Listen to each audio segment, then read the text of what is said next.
On commence avec Gate. On suit Itami, un sous-lieutenant otaku qui vit sa life peinard à Tokyo.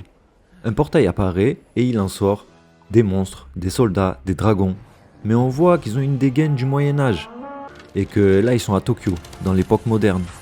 En plus de ça, le portail va dans les deux sens. On a donc le droit à des batailles épiques entre Moyen-Âge et modernité. Hell Mode, c'est l'histoire de Yamada Kenichi qui cherche un jeu vraiment difficile car il s'ennuie et il en trouve un. Il se réincarne dans celui-ci avec la difficulté Hell en tant qu'invocateur qui est considéré comme la classe la plus forte. A partir de là, il grandit, doit aider ses parents et se fait des aventures solo pour découvrir et améliorer ses skills.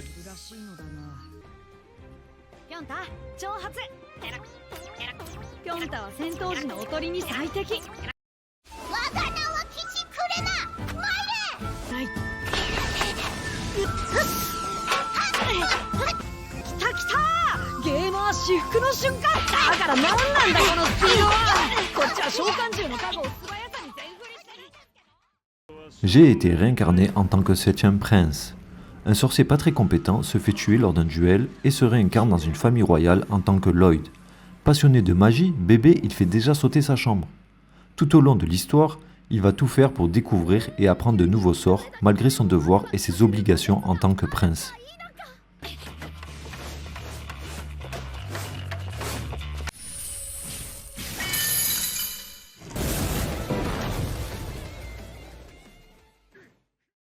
Ugly Mug Epic Fighter. Shigeru, un employé de bureau au physique pas très attrayant, se fait piéger dans un métro par une femme qui dit avoir été attouchée. Il se fait condamner et il perd tout. Désespéré, il se fait téléporter dans un jeu dans lequel nous avons peu d'informations.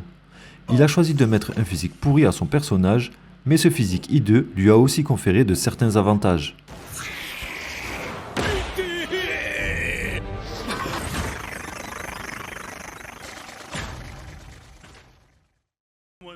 Wise Man's Grandchild. C'est l'histoire d'un salarié lambda qui meurt écrasé par un camion et qui se réincarne dans le corps d'un nourrisson recueilli par un homme nommé Merlin dans un monde où la magie existe. Bien entendu, personne ne se doute qu'il a conservé tous les souvenirs de sa vie antérieure, souvenirs qu'il va utiliser pour devenir un puissant mage auprès de Merlin.